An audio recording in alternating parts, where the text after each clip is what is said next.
Kalau tidak ada percikan api, setengah mati setan mengkipas, apakah bisa hidup?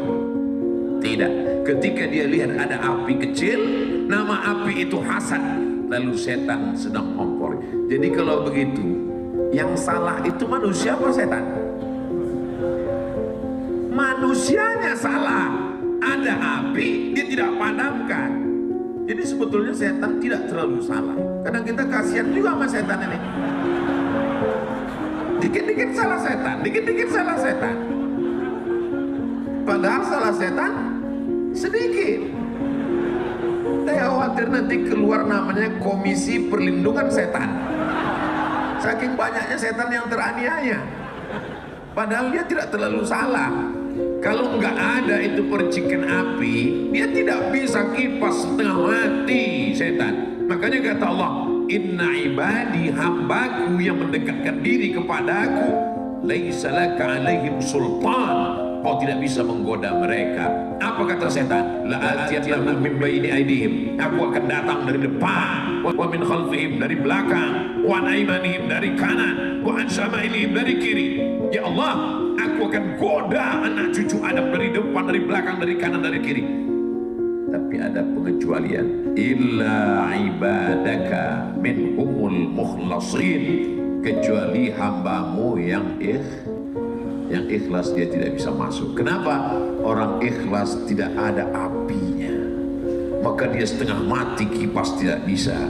Begitu dia kipas, itu tetanggamu rumahnya lebih besar, biarin aja.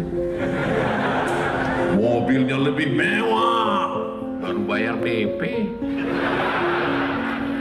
Emasnya banyak, sebagiannya imitasi. Kata setan, capek deh. Saudara yang dimuliakan Allah Subhanahu wa Ta'ala, langkah yang pertama mengobati penyakit hati adalah sadar bahwa kita sakit.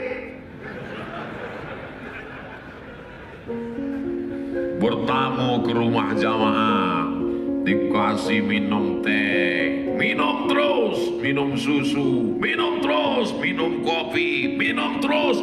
Satu hari minum gula setengah toples. Tapi begitu diperiksa sama dokter di rumah sakit, mohon maaf Ustaz Somad, iya, ini kelihatannya gula darah Ustaz tinggi, jangan minum lagi ya Pak Ustaz. Maka setelah tahu ini sakit, apakah masih mau minum? Masih, karena belum tahu efeknya.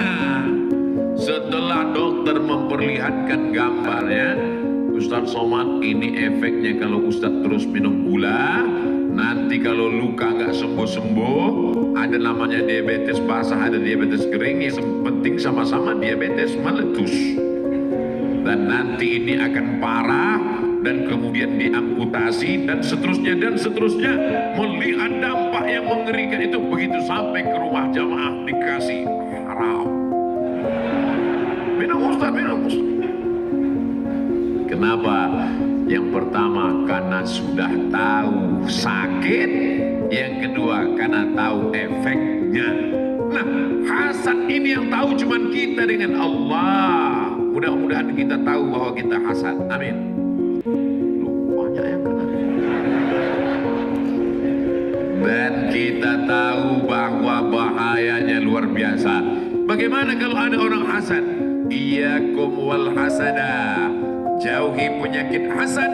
Fa innal hasada, karena sesungguhnya hasad yakulul hasanat, memakan semua amal-amal kebaikanmu. Ini yang merusak semuanya. Langkah pertama, sadari bahwa dirimu sakit. Dengan cara apa? Merenung sejenak, pikirkan. Langkah yang kedua, pahami bahwa efek sakit ini luar biasa, nanti amalmu akan terbang, hilang dan melayang. Efek yang ketiga, maka doakan dia di depan orangnya langsung. Anaknya lahir, barakallahu laka fil mawt wa syakartal wahib wa ruzqta birruh wa balagha ashuddah. Umurnya panjang, badannya sehat, barakallahu laka fi umrik. Dia menikah, barakallahu lakum wa baraka alaikum wa jama'a bainakum fi khair. Doanya belum hafal, gak usah kuat-kuat.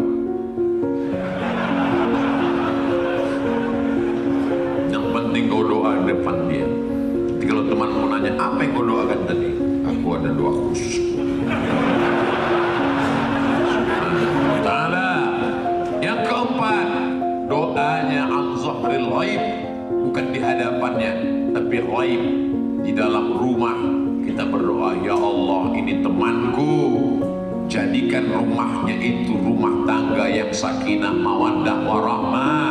Jadikan anak keturunannya penghafal Quran, mujahid fisabilillah. Jadikan kendaraan itu membuatnya rajin sholat berjamaah. Jadikan hartanya yang banyak membuatnya masuk surga bersama Rasulullah Sallallahu Alaihi Wasallam.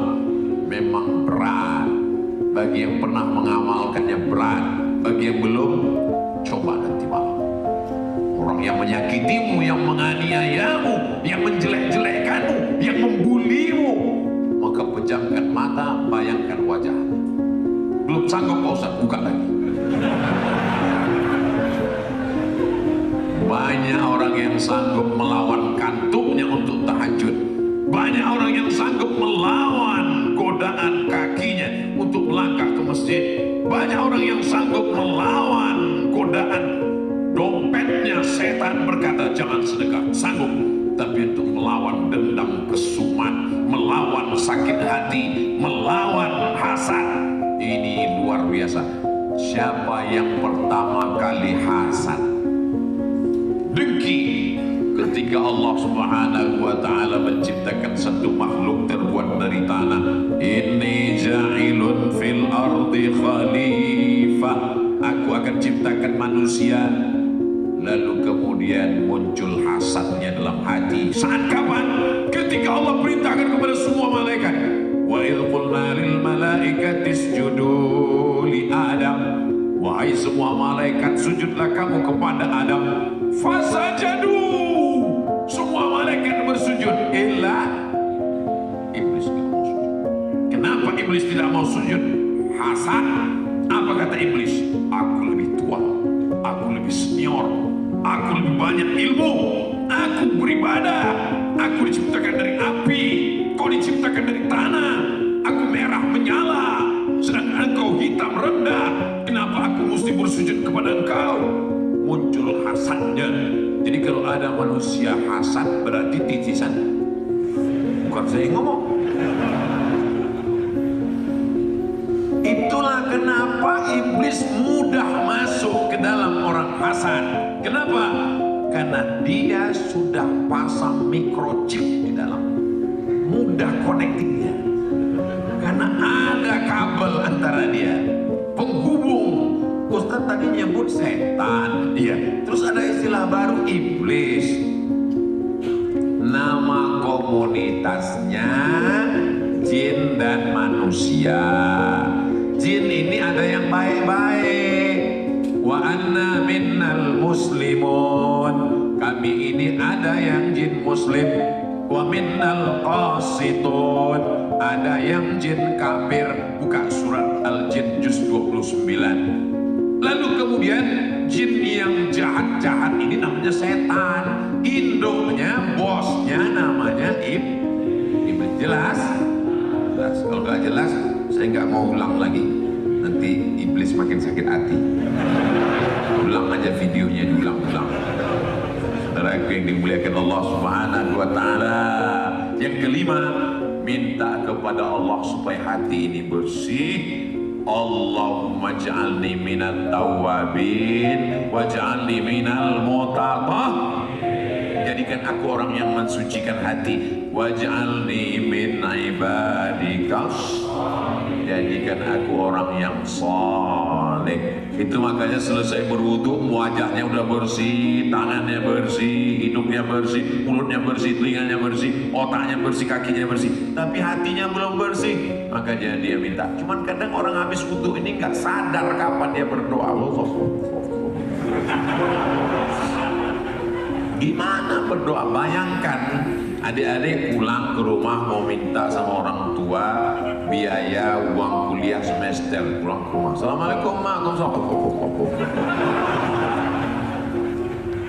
tentu ada prolog dulu, istighfar, sucikan hatiku ya Allah. Maukah jamaah mendoakan supaya Abdul Somad hatinya bersih dari hasad? Ustadz kan ustadz, iya, setannya ustadz juga. Kata Kata iblis, untuk menggoda Abdul Somad ini, coba carikan profesor yang selevel dengan dia. Dibawalah satu profesor. Kalau ini gimana, iblis? Kata iblis, ini memang udah profesor, cuman kurang viral. Coba cari yang selevel lah, yang apple to apple. Kalau ini apple to mangga ini. Untuk menggoda Abdul Somad. Tapi yang diutus ini kalah. Kenapa? Karena jamaah yang ikhlas-ikhlas ini mendoakan Abdul Somad. Abdul Somad khusus kena pahalanya. Karena pahalanya sudah dihabiskan oleh follower, viewer, dan subscriber. Tapi dia masuk surga karena orang yang ikhlas-ikhlas. Masya Allah, malu-malu bilang. Jangan kemana-mana, kita lanjutkan setelah yang satu ini. Assalamualaikum warahmatullahi wabarakatuh. Waalaikumsalam warahmatullahi wabarakatuh.